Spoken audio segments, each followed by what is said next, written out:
En esta unidad, la unidad 8, nos abocaremos a la formación de los contratos administrativos, teniendo presente que en la unidad previa, en la unidad 7, hemos analizado lo relativo a la teoría general del contrato, indispensable tener en cuenta para poder continuar con el íter contractual, o sea, el camino que transcurre un contrato administrativo para producir sus efectos propios, siendo la primera etapa de ellos la relativa a la formación, continuando con la ejecución del mismo y finalizando en el cumplimiento propio de los efectos buscados por el contrato o en la extinción por alguna causal del mismo. Toda esta vida del contrato, siempre y cuando produzca sus efectos propios, tiene estas etapas y si ocurre algún evento de los previstos en la normativa, se puede llegar a interrumpir o suspender alguna de estas etapas. En particular, hemos decidido organizar metodológicamente la clase en 3 bloques, siendo que en el primero, en este que estamos impartiendo en este momento, nos concentraremos en los primeros puntos del programa analítico en la unidad 8, particularmente el punto 1 relativo a formación de los contratos administrativos, principio general, las habilitaciones previas, los actos separables, el punto 2 que trata de los procedimientos de selección del contratante particular, en particular ahí lo que tiene que ver con la contratación directa, licitación privada, licitación restringida, el concurso, el remate y finalmente en el punto 3 lo que es el principio general en lo relativo a procedimientos de selección del contratante, que está referido entonces a licitación pública. En este punto abordaremos o intentaremos brindar una definición, una noción de la misma y los principios jurídicos generales y especiales que se presentan en las licitaciones públicas.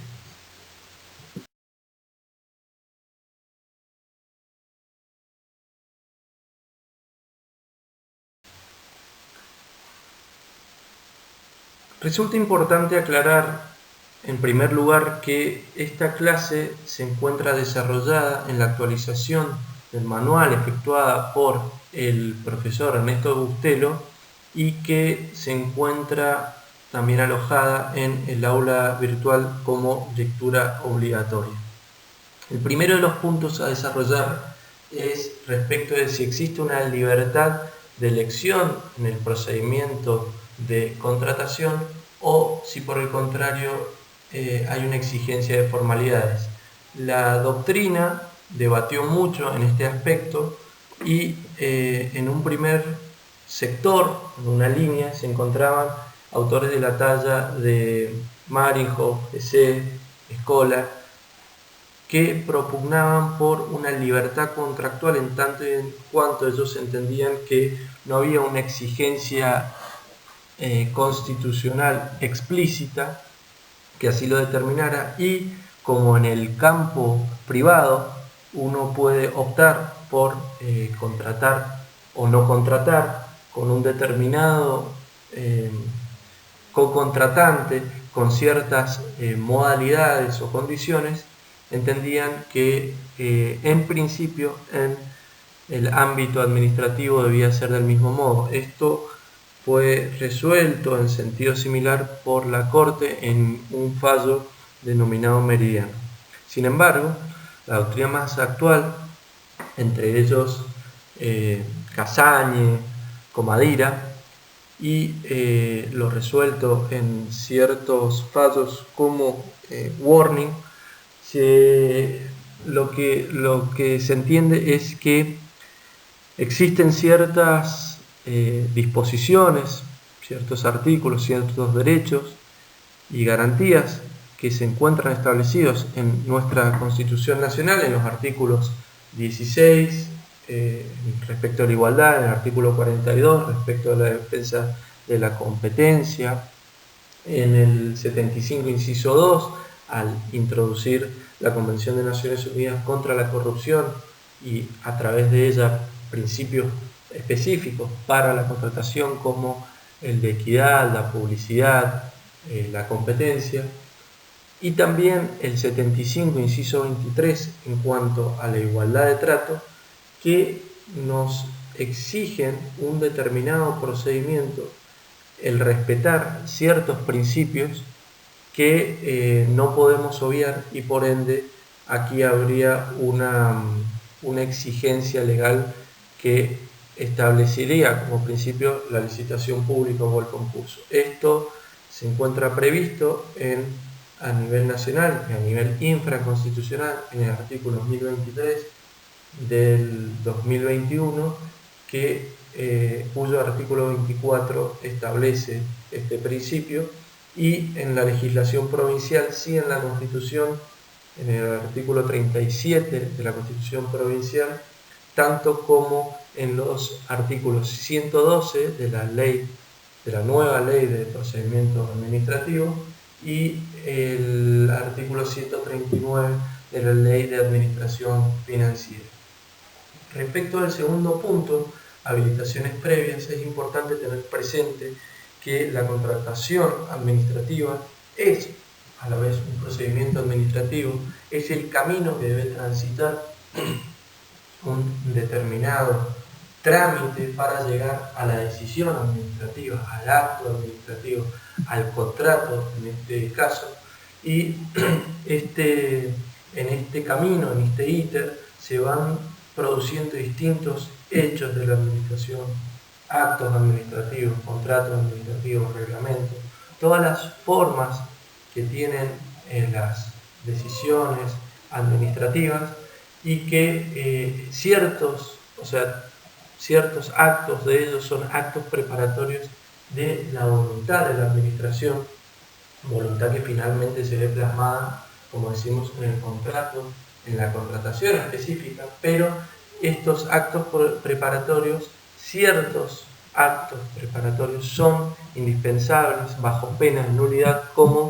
y se encuentra establecido en la legislación. Por ejemplo, la Ley de Obras Públicas Nacional así lo exige, la provincial también, el régimen de contrataciones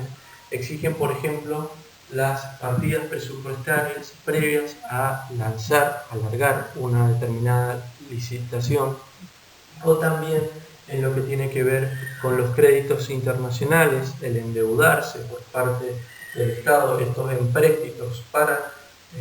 realizar determinada contratación, que también requieren una autorización previa del Poder Legislativo Provincial o Nacional. A la vez también se exige la intervención de ciertos órganos consultivos en algunas contrataciones específicas, como por ejemplo en materia ambiental, donde se exige una declaración de impacto ambiental y muchas veces deben preopinar, deben realizar un dictamen ciertos organismos técnicos, bajo pena también de nulidad. Por último, el punto de los actos separables, ahí debemos tener presente, como hablábamos, que toda contratación administrativa implica un procedimiento administrativo, implica una sucesión de actos para realizar un determinado fin de interés público, y estos actos entonces se encuentran relacionados uno con otro. A la vez se va avanzando en este procedimiento, por ende aquí rige en cierta medida el principio de preclusión, según el cual una vez que se ha avanzado sobre cierto acto no se puede volver sobre el anterior, y también aquí rige lo que tiene que ver con la teoría de los actos coligados, en tanto Todos estos actos están relacionados a un fin, a un acto final que tiene que ver con esa decisión administrativa, o sea, el acto de adjudicación o la contratación propiamente dicha, y que al momento de impugnar cobran importancia, dado que nosotros podríamos pretender la nulidad de un procedimiento sin necesidad de haber digamos, impugnado o haber interpuesto un determinado recurso en una fase anterior en este camino del procedimiento, pudiéndolo hacer en el último acto incluso sin necesidad de tener por consentido los anteriores. ¿Qué quiero decir con esto? Si un acto o un procedimiento adolecía de ciertos vicios que se podían evidenciar en la misma tramitación, pero el particular impugna recién con el acto administrativo de la adjudicación, ello no obsta a que sus efectos también se difundan sobre los actos que fueron sus precedentes.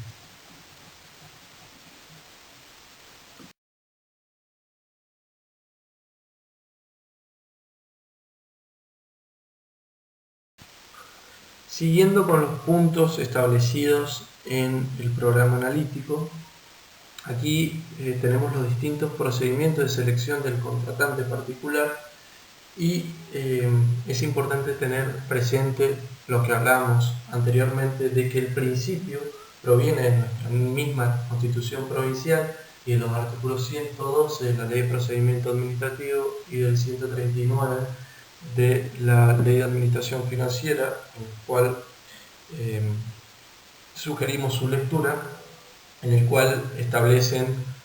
tanto la licitación pública o el concurso público o la subasta, según sea el caso, como principios para las contrataciones administrativas, dejando como excepciones a los demás tipos de procedimientos, sean contratación directa, licitación privada, licitación restringida, el concurso privado, etc. Y entonces haremos una somera descripción e identificación de cada uno de ellos y comenzamos con la contratación directa, quizá el más frecuente, y hago una aclaración previa, también les voy a dejar una nota del año 2018, pero que se da en la actualidad prácticamente en los mismos porcentajes, en el cual vemos que a nivel nacional tenemos solamente si bien la licitación pública es el principio, solamente un 13% de las contrataciones a nivel nacional fueron realizadas por este mecanismo y en su gran mayoría, más de la mitad de ellas, son realizadas por contratación directa. Eso tiene que ver con distintas razones, pero para que tomen una magnitud de la importancia que tiene este procedimiento, que si bien es la excepción, suele ser en la realidad el principio. Contratación directa, entonces, nuestra misma Ley de Administración Financiera dice que es la facultad que tiene el órgano licitante para elegir directamente al adjudicatario. Una primera aclaración a realizar aquí es que sea contratación directa no implica una ausencia de procedimiento administrativo, sino que según sea el régimen que se esté aplicando, el régimen provincial, nacional o municipal, hay distintas exigencias. Por ejemplo, a nivel provincial se exige la publicidad de estos actos en el boletín oficial, la publicidad también previa tanto del llamado a licitación como también del acto administrativo de la adjudicación. Y así también en ciertos organismos o procedimientos se exige también que contar con una cierta cantidad de presupuestos u otras exigencias específicas según sea el tipo de contratación directa. Los casos de las mismas son numerosos, están específicamente establecidos en la legislación, y bien dice el doctor Ernesto Bustelo que nuestra legislación exige que la motivación en cuanto uno se busque apartar de los procedimientos de licitación pública o del concurso público debe fundamentar específicamente y además con informes técnicos, esto dicen ambas legislaciones provincial y nacional, para poder optar por este mecanismo establecido de la contratación directa. Los casos son diversos: urgencia, especificidad, por razones de contrataciones secretas, restringidas en los casos que está prevista, contrataciones interadministrativas, etc. Una serie de casos que habilitan la contratación directa, siendo quizá el más utilizado el de en virtud del monto. O sea, cuando no supere cierto monto la contratación, que en nuestra legislación provincial está relacionada con la ley de presupuesto anual, cuando no supere ese monto se podrá optar por la contratación directa. También importante tener presente que a nivel nacional y también en su homólogo decreto provincial hay un decreto nacional, el 287, que establece que se puede contratar bienes y servicios necesarios para atender a la emergencia solamente exigiendo la publicidad en el boletín oficial. Esto ha sido criticado por no establecer otros requisitos mayores, un estándar mayor, principalmente fundamentado, por ejemplo, en la cuantía o en la especificidad de los bienes o servicios que se buscan contratar. Pero bueno, esto responde también a una situación de emergencia. Licitación privada, el concepto sería cuando la administración invita a formular sus ofertas solo a un determinado número de potenciales oferentes, cuyo número también generalmente es establecido por la normativa. ¿Qué quiere decir esto? Que existen listas previamente establecidas de ciertos oferentes que se los invita para determinadas licitaciones cuando así lo habilita la norma. En esto hay que tener presente que se restringe uno de los principios específicos de las licitaciones públicas, como es el de concurrencia, al no permitir el acceso de la totalidad de los oferentes, y también tener presente que se encuentra establecido ello en el artículo 25, inciso C del decreto 1023 del 2001. En la legislación provincial no tiene una normativa específica. Respecto de la licitación restringida, tiene que ver con el caso en el cual intervienen oferentes con especiales características, determinadas condiciones, por ejemplo, la capacidad productiva, la idoneidad específica de los mismos, y que por lo cual la administración busca un cierto oferente, un cierto adjudicatario, en razón del interés comprometido en la contratación que se pretende realizar. En esto hay que tener mucho cuidado con no caer en el pliego dirigido, pliego que tiene que ver con establecer determinadas características para beneficiar a un determinado oferente por sobre otro.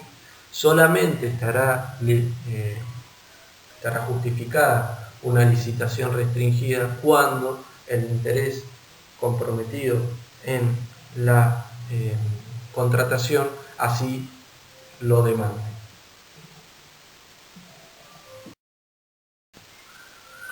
Respecto del concurso, aquí hay que diferenciar concurso público o privado. Sabemos que el concurso público sería principio, en tanto que el privado sería la excepción. Y la diferencia entre uno y otro es la misma que en materia de licitación pública y privada. La restricción en los oferentes, o sea que solamente se realice por invitación en los casos de concurso o licitación privada. Aclarado esto, podemos decir que el concurso es aquel procedimiento de oposición que se lleva a cabo para elegir el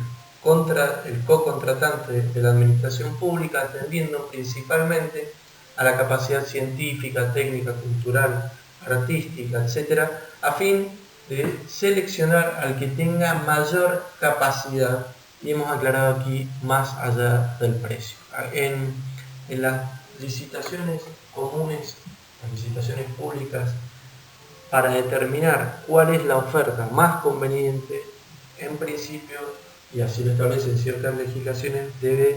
optarse por aquella que tenga el menor precio.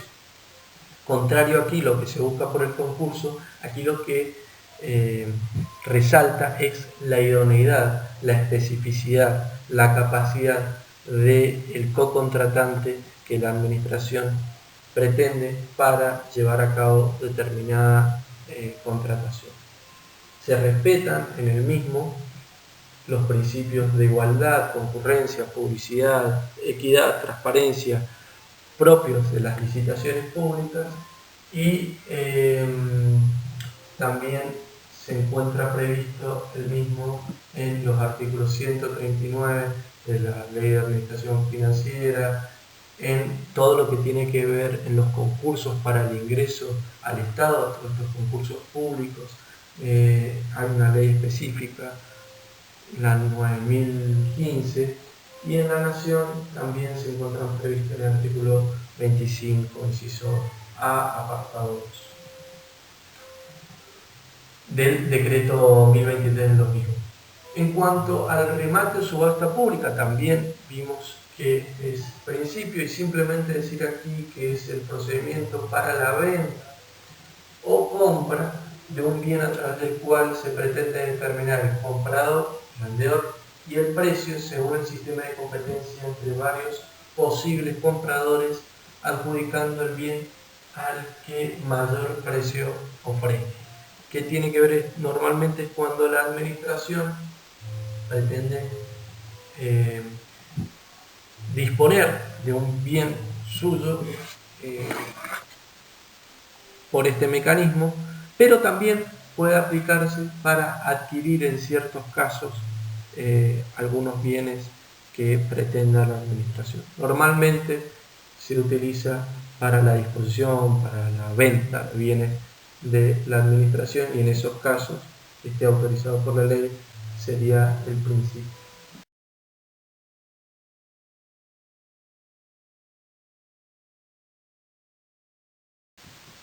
Hemos analizado los distintos procedimientos que pueden optarse siempre y cuando se encuentre la administración autorizada por una norma específica que le permita apartarse del principio general, cuál es la licitación pública. ¿Y qué es entonces? ¿Qué concepto podemos dar de licitación pública?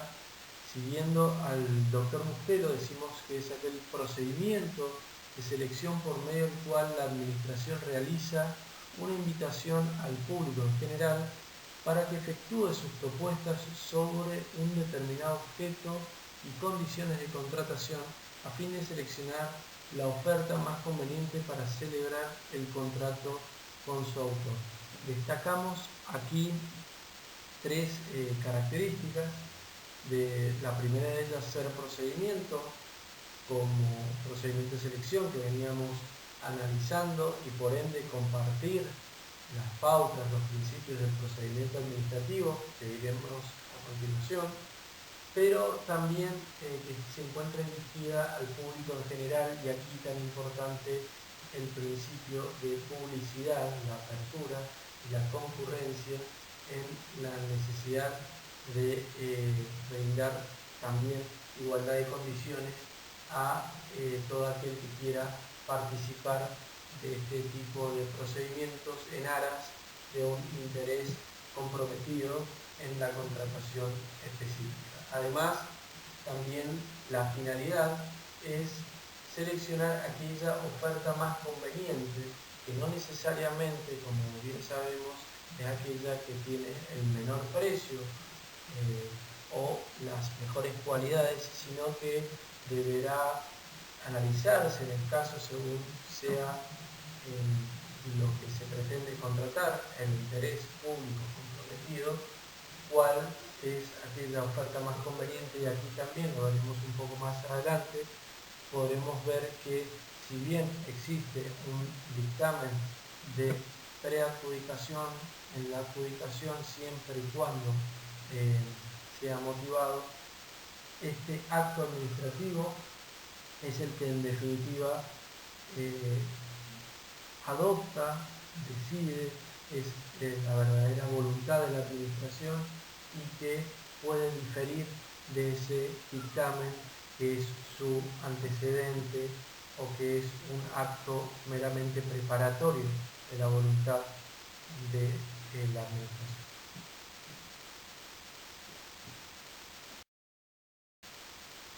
El artículo 112 de la Ley de Procedimiento Administrativo establece específicamente que los principios del procedimiento administrativo se aplican también a los procedimientos de contratación. Por ello, haciendo una somera mención de cada uno de ellos, que se encuentran reconocidos en el artículo 1 de la Ley de Procedimiento Administrativo, y podemos entonces mencionar al principio pro homine, según el cual la interpretación de la legislación, de los resultados jurídicos, debe realizarse de aquella manera que proteja en mayor medida a la persona humana, su dignidad, el respeto por los demás. En tanto que juridicidad habla de que las conductas administrativas y todas las manifestaciones de la administración deben encuadrarse en las normas preestablecidas, que no son exclusivamente las que se conocían en aquel entonces por el principio de legalidad, sino que van un poco más allá y tienen que ver con el bloque de constitucionalidad, el bloque de convencionalidad y otros principios que también son aplicables. En cuanto al debido proceso adjetivo, sabemos también, o tutela administrativa efectiva, aquí son las garantías para el administrado que interviene, y que estas garantías de tipo más procesal tienden a mejorar y a brindar una mayor protección a sus derechos en el procedimiento. El plazo razonable tiene que ver también con otros principios de eficacia, de celeridad, de que la respuesta de la administración no ocurra en un momento o se dilate tanto que ya el fin que se busca ya se ha diluido por este tiempo que ha transcurrido. Por ello, que el plazo, según las características y la complejidad del caso, sea razonable, esté en una pauta temporal que no sea excesiva. El informalismo a favor del administrado o el formalismo moderado, como hablan algunos autores, tiene que ver de que el administrado puede o no contar con asistencia legal, pero que el procedimiento debe adaptarse para brindarle, o sea, subsanar aquellas formalidades que sean innecesarias. Todos estos requisitos excesivos tienen que allanarse en favor del administrado y de los derechos que debe tutelar. La buena administración es ya un principio que contempla a todos los anteriores, tiene que ver con la actitud de los agentes públicos y de la administración como un todo que debe velar por adaptar este procedimiento para tutelar de mejor manera los derechos de los administrados. Y por último, los derechos de las personas en condiciones de vulnerabilidad tiene que ver también con la necesidad del procedimiento de adaptarse a estas condiciones, a estas particularidades, para poner en igualdad de condiciones a estas personas que en principio tendrían una situación dispar respecto del común de los administrados. Luego de haber enumerado los principios generales de los procedimientos administrativos que son aplicables en las contrataciones públicas, pasamos a los principios específicos, especiales de la licitación pública, y ellos son libre concurrencia u oposición, igualdad, publicidad, y también consideramos que la transparencia como un todo tienen especial incidencia en este tipo de procedimientos de selección de un contratista. Tres notas son características de todos estos principios: la complementariedad de los mismos, uno no se entiende sin el otro y todos deben ser respetados, y cuando estemos identificando a uno, siempre va a estar relacionado con otro. La ultraactividad, eso quiere decir que no solo son propios de la etapa de la formación de la voluntad administrativa, de la licitación propiamente dicha, sino también de la etapa de la ejecución. Deben respetarse cada uno de estos principios. Y la esencialidad tiene que ver con que estos principios son indispensables. Cualquier vicio que hubiese en alguno de ellos podría llevar a la nulidad del procedimiento. El primero de los principios especiales de la licitación pública es el de libre concurrencia o oposición, y tiende a procurar la mayor cantidad posible de oferentes. Esto implica que a mayor cantidad de oferentes vamos a tener una mayor variedad, por ende una mejor calidad y mejores precios, por los cuales va a poder optar la administración a la hora de elegir la oferta más conveniente. A la vez también los pliegos deben favorecer la mayor concurrencia, o sea, la concurrencia y la mayor cantidad de oferentes. Esto quiere decir que las limitaciones que la administración pueda disponer o pueda establecer en pos de los intereses comprometidos en esa contratación no deben ser, o debe abstenerse de que sean arbitrarias esas decisiones y que impidan o restrinjan la posibilidad de participar algún oferente en la licitación. En esto ha habido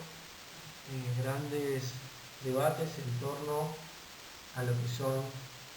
por ejemplo, los registros de constructores de obras públicas. Por ejemplo, aquí en Mendoza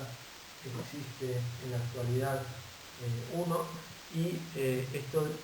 dicen que en principio podría vulnerar este principio de libre concurrencia u oposición. En definitiva, aquí la razonabilidad deberá evaluarse según la envergadura o el volumen y las cualidades que se requieran para determinada obra, para determinada contratación,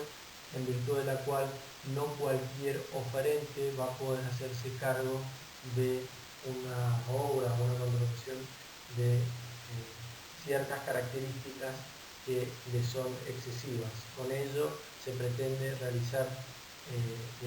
los pliegos prevén ciertas particularidades. Aquí en el documento el profesor Bustelo, por ejemplo, brinda los ejemplos de una contratación en un servicio de transporte de ferrocarriles y establece ahí la necesidad de que el oferente cuente con antecedentes de haber prestado servicios similares en algún otro país. Podríamos decir lo mismo con el servicio aeroportuario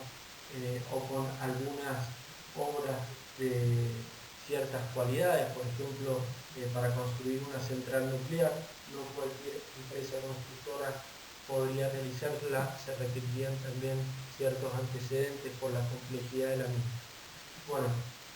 todos estos ejemplos y todos estos requisitos, en la medida que sean razonables, no, no serán,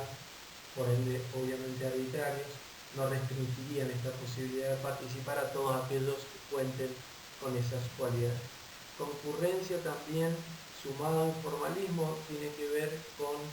el formalismo a favor del administrado, de que se puedan subsanar todas aquellas deficiencias, todos aquellos errores en las ofertas, en las propuestas que hayan presentado, siempre y cuando no sean esenciales. Y los otros dos puntos importantes en este principio son que si que puede haberse presentado un único oferente en una determinada licitación y no por ello se va a estar vulnerando la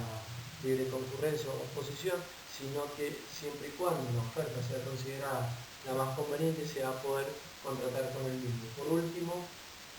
ello no quiere decir que también los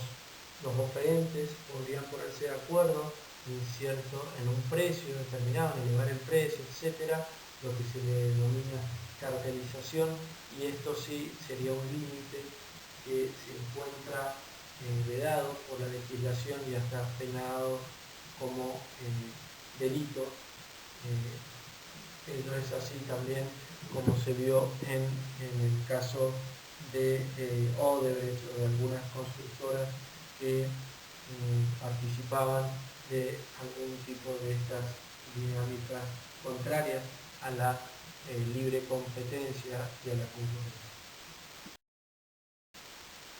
El segundo principio específico de las licitaciones públicas es el de igualdad y tiene que ver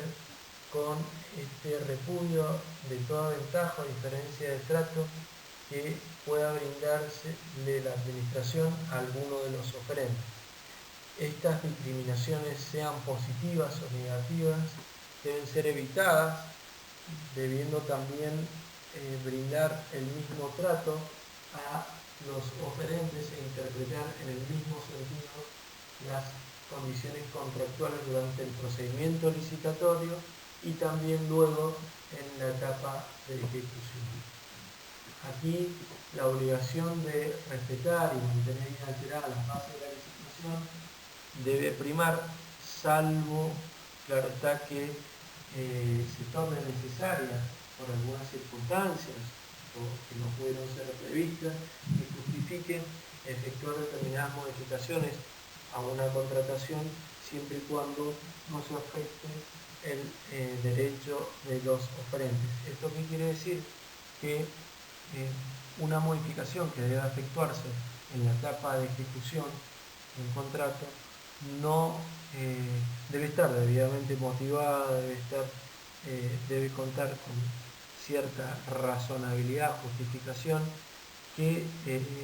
por la cual esta modificación hubiese sido, sea cual fuere el oferente que hubiese ganado esa licitación, que hubiese sido adjudicado. ¿Por qué? Porque de no ser así, estas modificaciones podrían estar atentando contra los derechos de aquel oferente que, de haber conocido que un contrato se iba a modificar en un cierto sentido, podría haber ofertado de otra forma. Por ello está muy relacionada este principio, la etapa de la licitación con la etapa de la ejecución del contrato. El principio de publicidad tiene sí un origen constitucional, tiene que ver con la publicidad de los actos de la administración que proviene del mismo sistema republicano de gobierno consagrado en el artículo primero de nuestra Constitución. Es aquel que asegura la mayor concurrencia de posibles oferentes, dado que pueden tomar conocimiento por distintos medios de la licitación que se ha lanzado y por ende bueno, facilitar la concurrencia a la misma. También en los llamados de licitación es indispensable en la actualidad la publicación no solo en el boletín oficial, sino también en sitios web oficiales, en diarios de amplia circulación. También podríamos agregar redes sociales y todo aquel medio de difusión que pudiese servir atento obviamente a la envergadura, al interés comprometido con la obra, con la contratación que se pretenda realizar. Y aquí también tiene que ver la cantidad de días de anticipación, según sea también el monto o las cualidades de esta obra, bien o servicio que se pretenda contratar, las distintas legislaciones prevén una mayor anticipación o menor para poder preparar debidamente las ofertas y toda la documentación que implica el presentar una propuesta. El expediente también debe ser público, y rige el principio de publicidad y puede ser compulsado en cualquier momento a partir de la apertura de sobres. Cualquier restricción al acceso al expediente por parte de un interesado debe estar debidamente justificado. Y bueno, en cuanto a publicar los resultados de las licitaciones en general de todo tipo de contratación pública, en la actualidad ya no se encuentra en discusión, no solo en lo que son licitaciones públicas, sino todas las contrataciones del Estado en el sitio comprar a nivel nacional y en el sitio contratar, lo que son obras públicas y los similares a nivel provincial y municipal, en la actualidad contemplan estos, o sea, se publican todos los resultados de los adjudicados de las distintas licitaciones o contrataciones en general.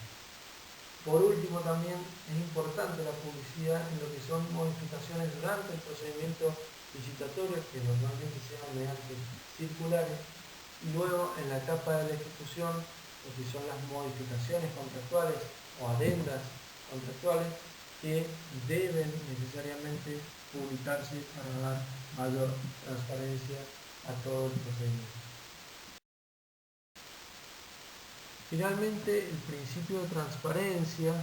tiene que ver con el rol activo de la ciudadanía y el derecho al acceso a la información en las contrataciones públicas. Esto es conocido como transparencia activa o pasiva,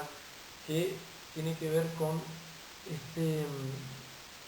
con la fiscalización, control que realiza toda la sociedad civil, toda la ciudadanía sobre las contrataciones del Estado. Aquí no solo juegan los oferentes, sino toda la ciudadanía y este derecho de conocer qué es lo que contrata el Estado, cómo lo contrata y con quién. Pero también no solo las particularidades, sino también las cualidades específicas de las personas físicas o jurídicas que están contratando con el Estado, y aquí tienen mucha importancia lo que es la exigencia de integridad, no solo en el obrar de los agentes públicos, que se encuentran principalmente establecidos en las normas de ética pública y